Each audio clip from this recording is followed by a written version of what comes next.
early and foggy in Tampa. What is going on? What is going on? We got transfer portal. Transfer portal going crazy. We got the transfer portal going crazy.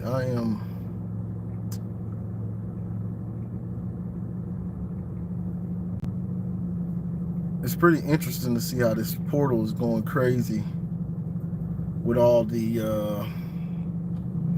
other teams. Texas Tech went crazy yesterday. Michigan's been getting their pieces here and there, getting their pieces, you know. Been getting their pieces. You know. And all the pieces Michigan gets, it's not just about what you call it.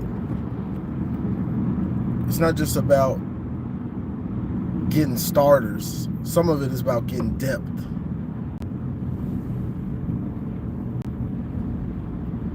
What up? Yes, sir. I will be at the game. I will be at the game. But yeah, like TJ Metcalf, he could probably start. You know, I'm not sure between him, Rod Moore coming back. We don't know, we don't know how far along Rod Moore will be by next season.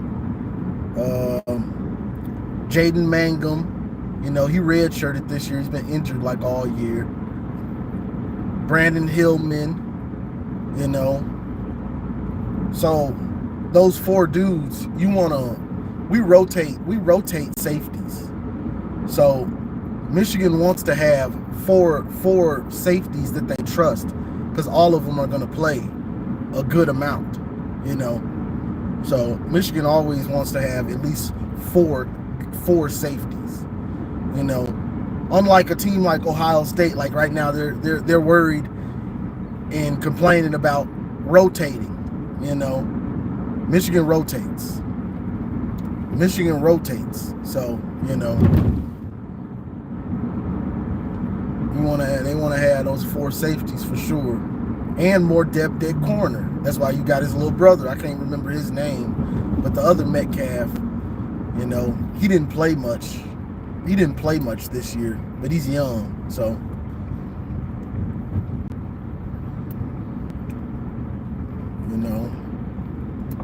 So that's good for depth. Then we got the Pierce, I believe his name is, the D tackle from Bama, which he's not a starter. He's a depth guy. He didn't do much at Bama. But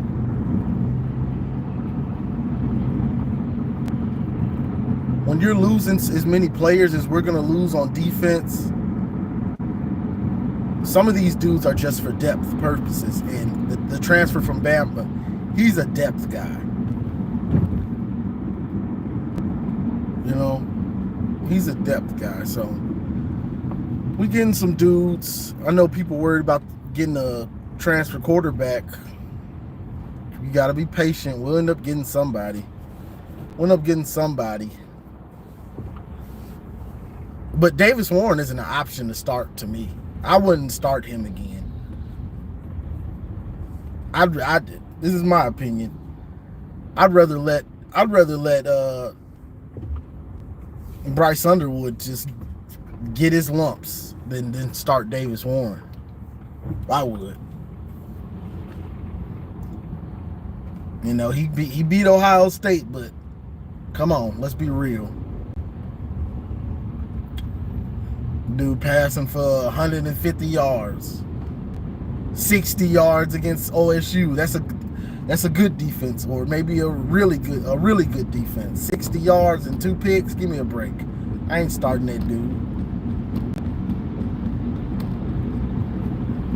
I would not start him again.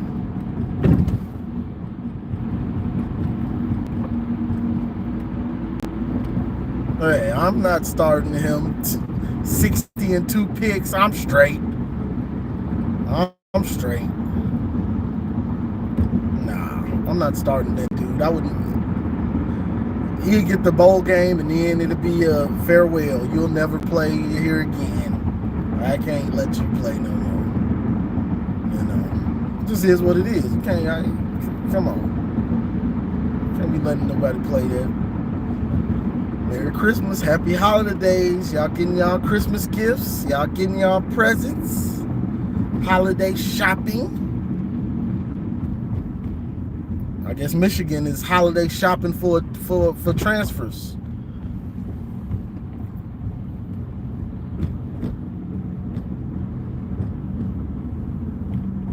Manchester, England. We're international. Merry Christmas though, bro. But yeah, we'll get somebody, but to me, Davis Warren, that ends after the bowl game. To me, you can't let that happen. He can't play. He can't play. You can't play them. You know. But I seen something about CJ Stokes. CJ Stokes transferred and went to Charlotte with Biff Poggi last year after the championship. I don't know if he was hurt all year or what, but he did like nothing. Like literally like nothing. He had like maybe 30 yards, if that or something. I liked CJ Stokes. But if you ain't been playing and now you're going into your redshirt junior year and you ain't did nothing, I'm straight. But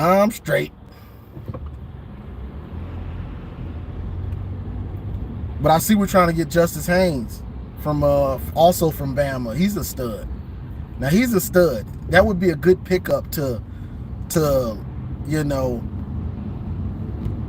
to not put so much pressure on Jordan Marshall and Capana, however you say his name, to start next year. That would be a good bridge to, you know, wean those guys in to, you know, getting the reps and being a full-time college back, you know. So it would be good to get him, a guy that's proven it, you know what I'm saying? Because if we do have to start Bryce, you gonna want to lean on that run game heavy. You're gonna want to lean on that run game. Oh, Payne, yeah, I said Pierce. Payne. Yeah, Payne is a depth guy. He ain't did much at Bama. He didn't do much. And he's been on the team for a while, so he's more of a depth piece for D tackle, because you don't just need starters, you need guys, you need that depth too. So he's more of a depth piece.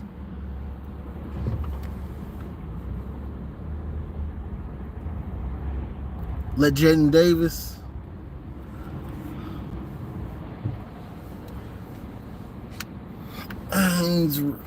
Yeah, I saw he recommitted. Yeah, he's a depth piece though, Payne. Jaden Davis. The problem with Jaden Davis is that long delivery.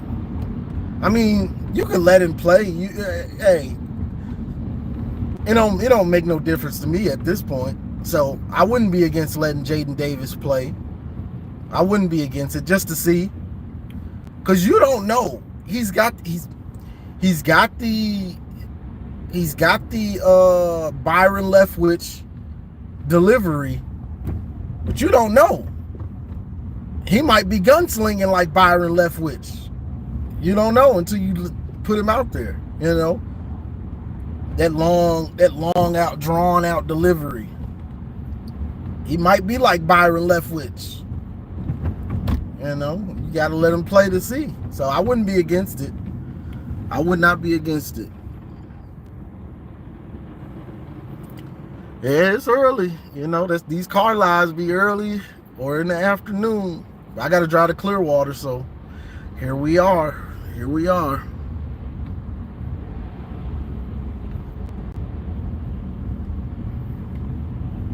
Yeah, I did hear that his parents say he wasn't ready, but there's also been reports that they had to break down his throwing motion, and it's falling apart, which is kind of wild to me, and that's why he hasn't been even thought of as starting, because his throwing motion, they had to change up his mechanics, and it's just gone bad, and here we are, so we'll see.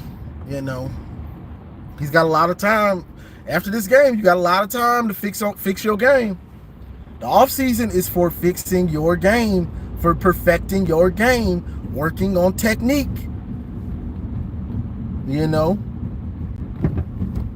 That's what it's about. Offseason is about getting better. You shouldn't come next year. You shouldn't come into this season. You shouldn't come into next season with the same flaws you had last season. You shouldn't do that. That shouldn't happen.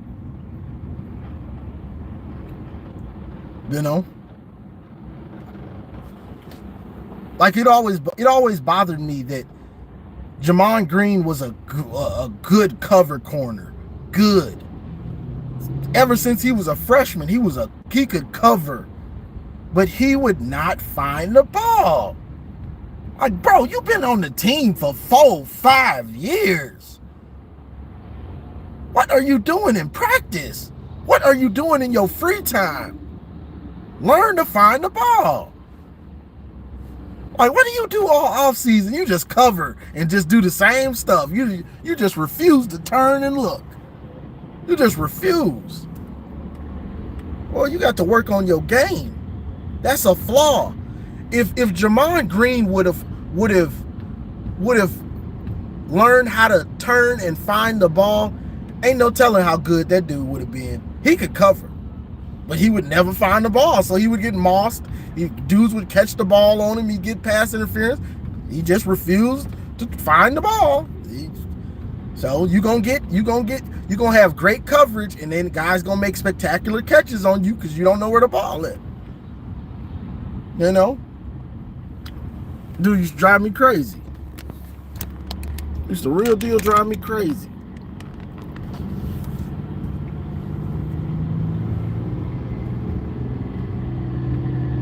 He better than the QB play we had last year. He ain't the guy then.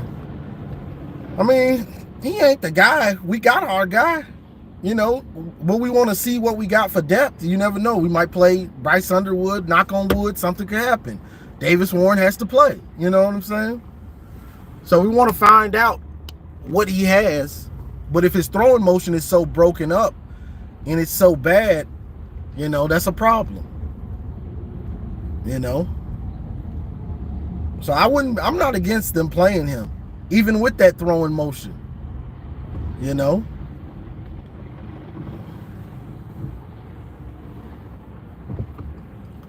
Even with that throwing motion, I'm not against him playing.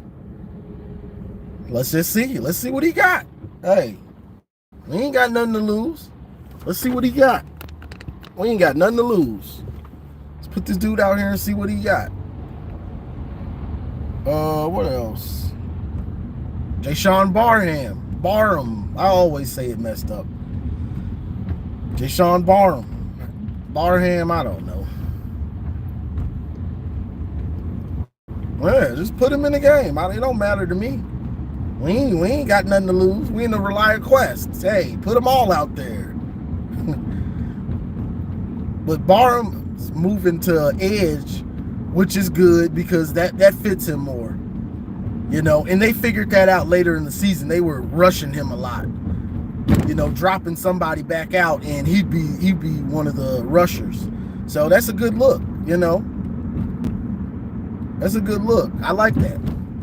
Put him on the edge. Donovan's not playing in the bowl game, so we'll get a better look at Jordan Marshall. What he can really do.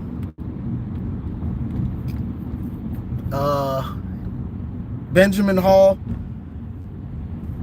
I think Benjamin Hall needs to lose 10, 15 pounds. I really do. Like, to me, if he loses 10, maybe 15, he'll be able to hit the hole faster. He'll be quicker. It's gonna make his game. If you're a strong runner, losing weight won't bother you that much.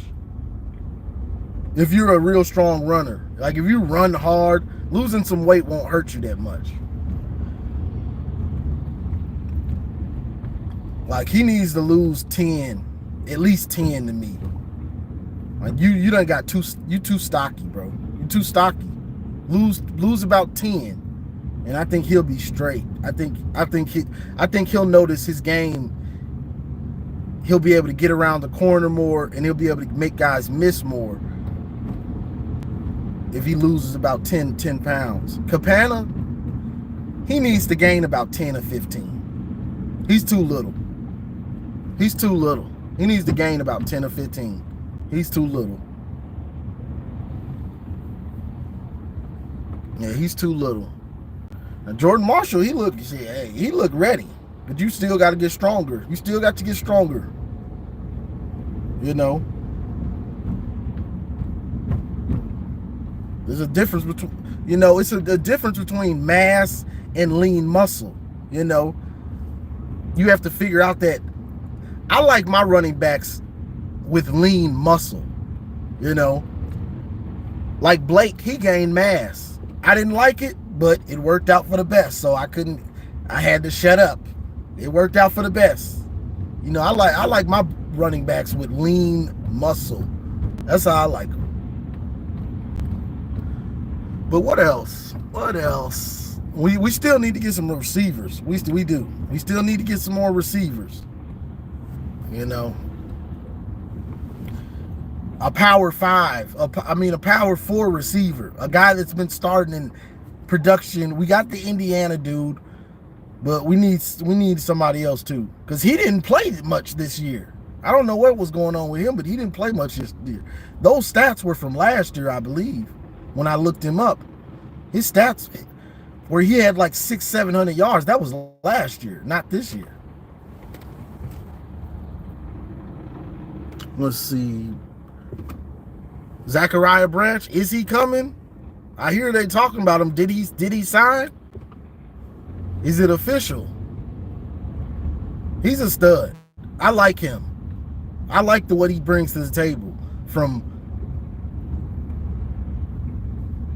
He's a gadget guy. I was watching Scarlet and Blue, and they were Garrison, so pessimistic on everything we got going.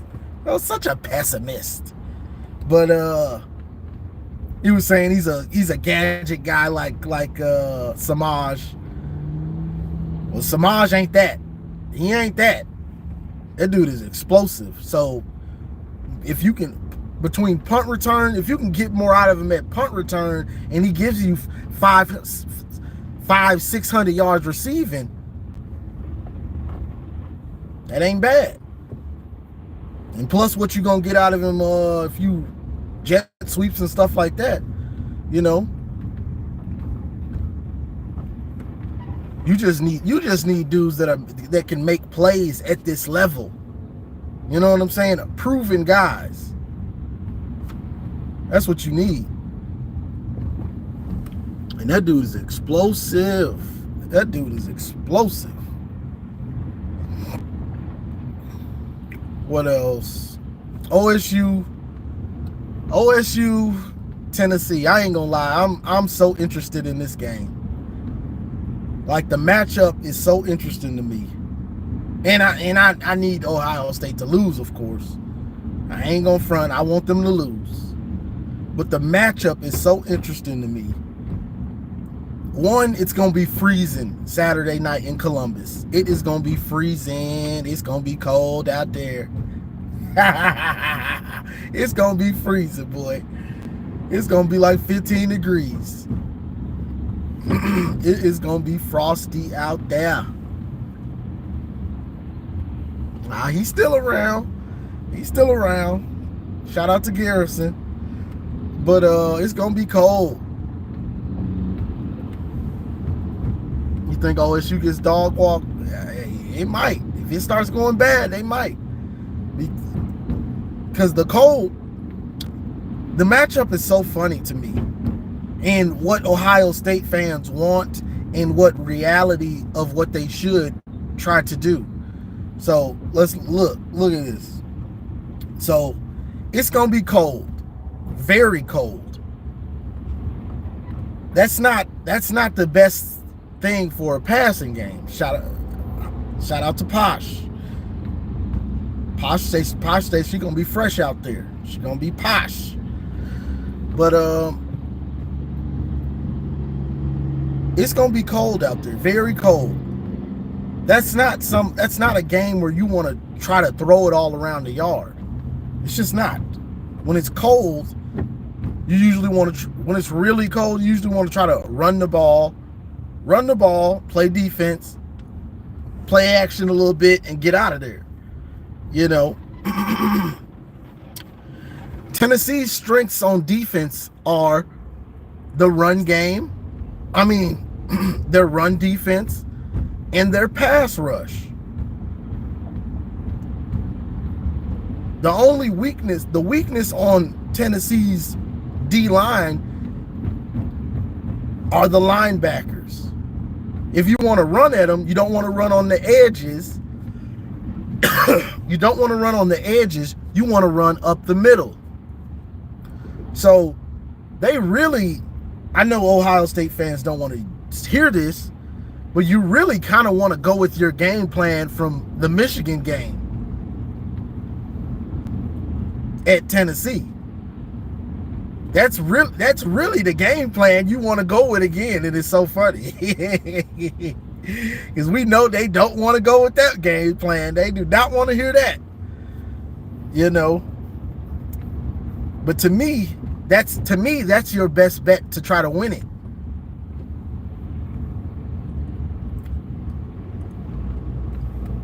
Because you don't want to. I'm telling them, and this is the thing that I've watched so many, because I'm really enamored by this game.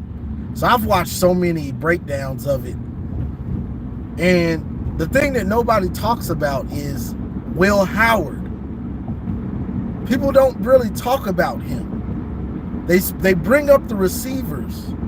Receivers don't throw the ball to themselves. Don't matter that you got great receivers. Can that quarterback deliver that ball on time and accurately? Consistently? If you can't run the ball and you have to put it on Will Howard's hands going against Pierce and Tennessee's D-line that goes 12 deep. Tennessee goes 12 deep on the D-line. That's a bad matchup. You don't want to put this game all on Will Howard's shoulders. He's a bonehead. He's going to make one or two game-losing mistakes. And if it's a tight game, you can't afford it. You can't afford that. You know, so you can't talk about him like he's CJ Stroud level of passer. He ain't that. He's not that. He's just not. Like, he's a good quarterback, but he makes those bonehead mistakes. Bro, these people on the expressway are wilding out. And I ain't talking about Nick Cannon. But yeah, you do not want to put that game on his shoulders. Not against this type of defense. Not a defense this fast. Plus, you don't know if your offensive line is going to be able to handle this type of. This is probably the best D-line you faced. The speed. As a whole with speed.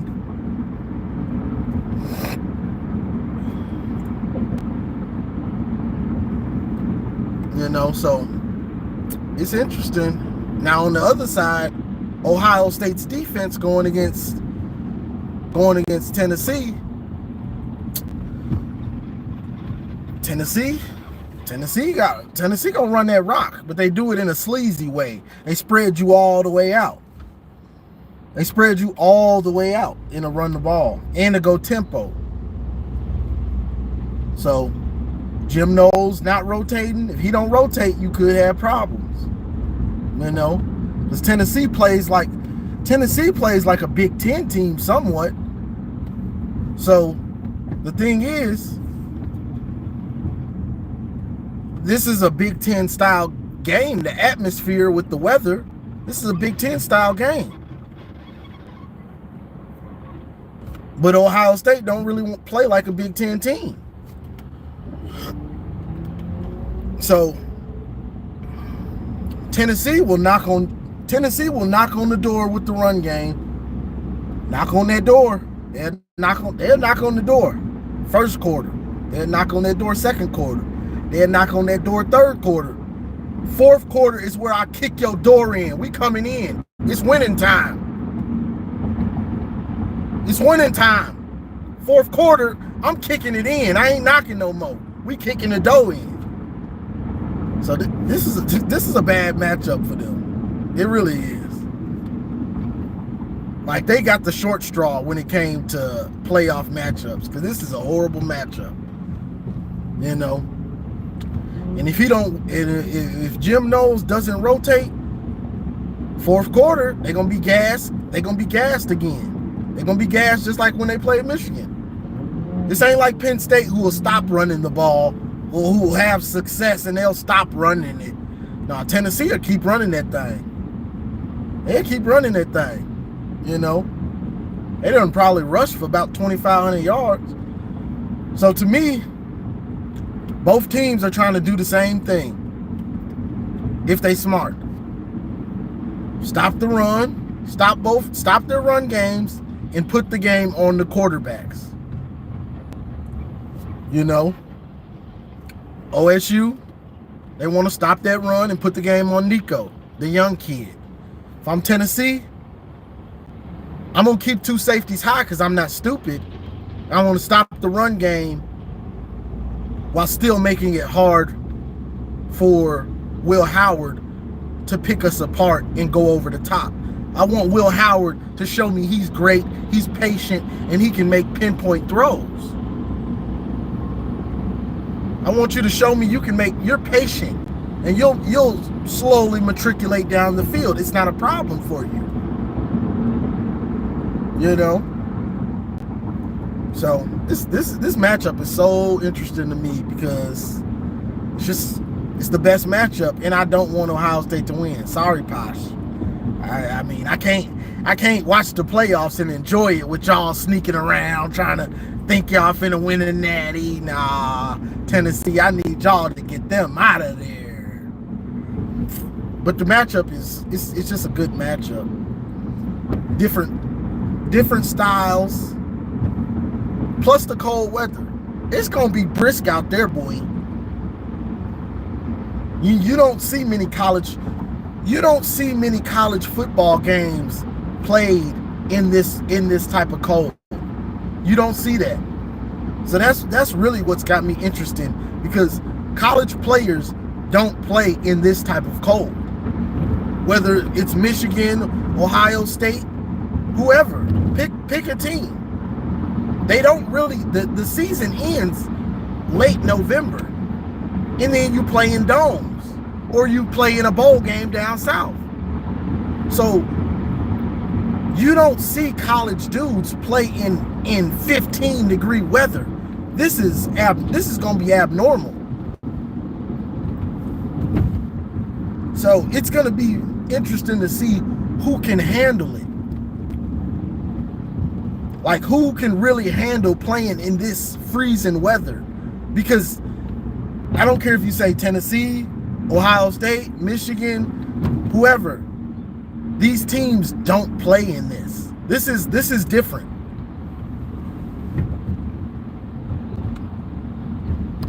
Exactly, Posh. First December game in Columbus. So this is different. You don't play in this. You don't play in no 15-degree weather. This is different. I cannot wait for this game. I promise I cannot wait for this game.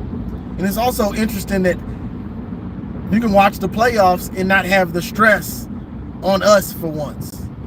You know, the last 3 years, it's been stressful. Yeah, it's great to be in the playoff, but the games are so stressful to watch when you're in it. You know, it's just heart attacks. That TCU game, oh my God. You're talking about heart attack in the pain of losing. You know, because, you know, Ohio State fans, they've been... I'm gonna have to end it, y'all.